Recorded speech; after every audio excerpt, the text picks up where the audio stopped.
Este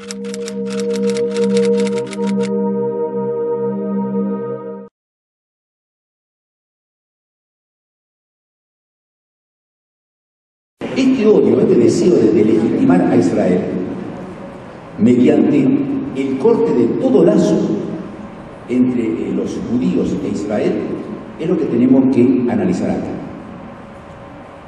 Y si ustedes tienen paciencia y quieren escucharme, yo voy a tratar de ser muy breve y narrarles los vigorosos, indestructibles e irrefutables lazos que hay entre el pueblo judío y la tierra de Israel y el Estado de Israel.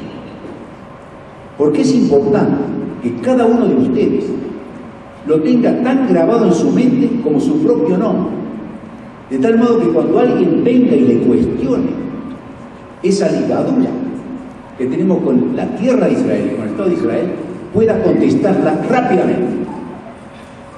Yo tuve muchos reportajes ahora, en los pocos días que estoy en México, con motivo de la publicación de mi libro, El joven Trotsky, y entonces hoy me encontré con una periodista del diario La Reforma que vino a verme y me empieza a decir, bueno, pero usted es muy judío, le digo, sí, y usted defiende radicalizadamente a Israel. Bueno, no sé si radicalizadamente, defiendo los derechos de Israel. Sí, pero no critica lo que Israel ha hecho en Gaza. Y le digo, ¿de qué ha hecho en Gaza? Y mató a muchísima gente. Y yo le dije, mire, ¿usted sabe que Israel sacó a los colonos judíos que estaban en Gaza de las uñas, de las orejas y de los pelos para que Gaza dejara de ser un territorio ocupado? Ah, sí, me acuerdo. Sí, sacaron a todos los judíos, no un solo judío. Sí, me acuerdo. ¿Estaba bien? Sí, estaba bien. Y entonces, ¿por qué en Gaza no comenzó a construirse un Estado palestino floreciente, pacífico, a levantarse industrias, a levantarse universidades, a hacerse un hermoso puerto, a desarrollar las tareas turísticas? ¿Por qué no hicieron eso? Y ella me queda mirando. En vez de hacer eso, pusieron puestos de lanzamiento de misiles para atacar las poblaciones judías que están alrededor y que... ¿Por qué las atacaban? ¿Qué necesidad había de atacarlas? Dice, pero Israel atacó a los civiles de Gaza. Le digo, ¿usted sabe dónde estaban las instalaciones que lanzaban misiles? No estaban en el campo abierto, estaban dentro de las poblaciones de Gaza, en medio de la población de Gaza, cerca de las escuelas, cerca de los barrios más poblados. Y cuando Israel recibió su misil y tenía que destruir esa base de lanzamientos, ¿a dónde lo dirigíamos? Estaba la base de lanzamiento, pero la base de lanzamiento estaba metida en la población civil. Entonces, ¿quién es responsable de que la base de lanzamiento esté ahí? ¿Y quién es responsable de que en vez de crearse el primer brote, la primer flor del Estado palestino independiente, libre, pacífico, próspero, no haya avanzado sino los mismos palestinos? Y ella quedó atónita. Dice, yo no lo había pensado así. Bueno, ahora piénselo. Piénselo. ¿Por qué en Gaza no comenzó el Estado palestino? Como los palestinos, como muchos de los palestinos merecen. ¿De quién es la responsabilidad? Israel se lo tuvo que hacer. Le dio con el gusto. Se retiró hasta la última presencia judía. No quedó nada, ni un solo judío. Vamos a recordar un poco la ligazón que se niega de los judíos con Israel. Se quiere decir que los árabes palestinos, y disculpen que yo ponga delante la palabra palestino árabe, porque los palestinos son árabes, primero fueron árabes, y la palabra Palestina es algo que incorporaron posteriormente. Yo les voy a contar la historia esa. Ellos no se llamaban palestinos, ellos eran árabes, del sur de Siria. La pregunta que yo haría a alguien que no conoce el tema es decirles, ¿qué literatura antigua, propia de un pueblo originario, desarrollaron los palestinos en Tierra Santa? ¿Qué libros se escribieron en Tierra Santa, en la antigüedad, los palestinos? Los judíos escribieron la Biblia. Según Paul Johnson, este historiador británico, que es un gran historiador y ha escrito no solamente la historia del pueblo judío, ha escrito la historia del cristianismo, la historia de las guerras mundiales, en fin, es un historiador de nivel católico. Él dijo que la literatura judía de la antigüedad, producida en Eretz Israel, es más abundante que la literatura de la Grecia clásica. Uno tenía la idea de que en Grecia, antes del siglo de Pericles, durante el siglo de Pericles, después del siglo de Pericles, se produjo una gran cantidad de obras teatrales, históricas, poéticas.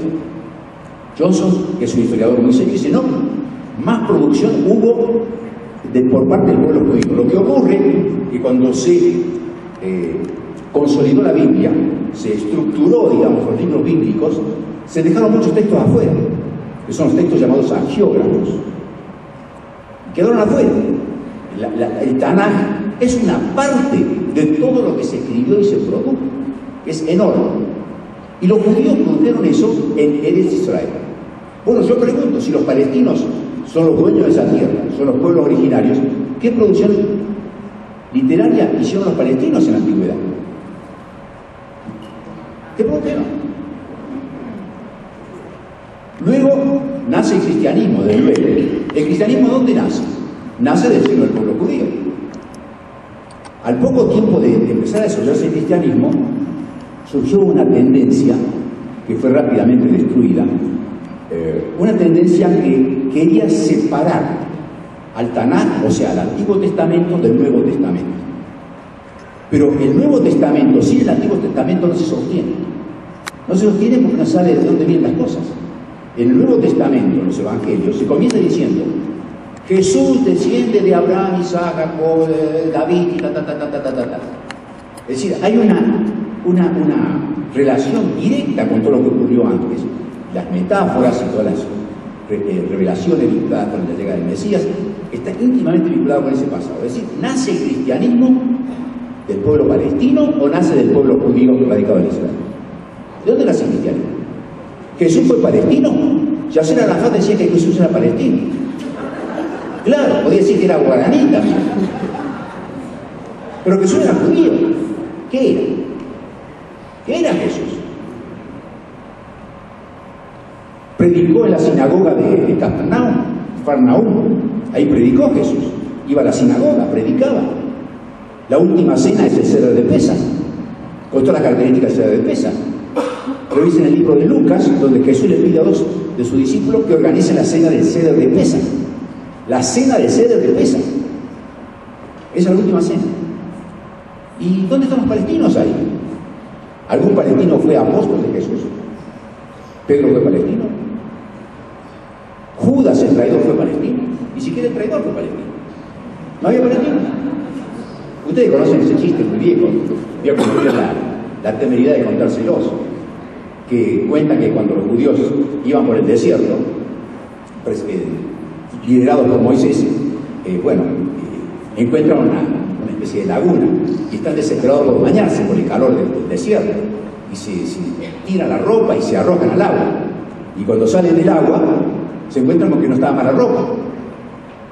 Entonces los judíos dicen: bueno, vinieron los palestinos y nos robaron la ropa. Los palestinos nos robaron la ropa. Entonces el dirigente palestino dice: un momentito, en esa época no había palestinos. Bueno, ahora podemos seguir hablando. Esto es muy conocido, por cierto, pero tiene que ver con la obsesión de querer desvincular a los judíos.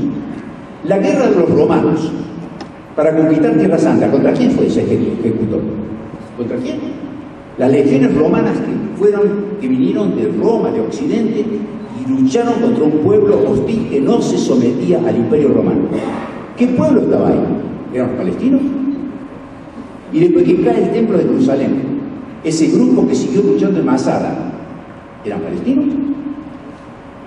Y después de Masada, la rebelión dirigida por Bar Kokhba, y que determinó que vinieran generales romanos que fueron traídos desde Londres fueron traídos a luchar contra los judíos, que eran de una rebeldía, de una tenacidad y ferocidad increíble para lograr derribarlos y vencerlos. ¿Eran palestinos? ¿No estamos palestinos? Y luego que los judíos pierden todo, nunca dejaron de estar en Jerusalén. Jamás dejó de haber judíos en Jerusalén. Uno de mis primeros libros, un pequeño libro, que yo digo es un pecado de juventud, es una biografía sobre Maimónides. Y claro, yo era un adolescente que estaba investigando, leía donde podía conseguir material.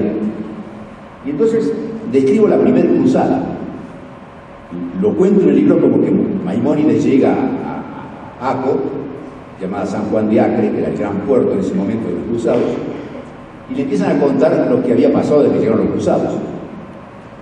Maimónides llega cerca de la segunda cruzada, pero ya había pasado la primera cruzada. Y el jefe de la primera cruzada era un individuo que había nacido en Bélgica que se llamaba Godofredo de Bouillon.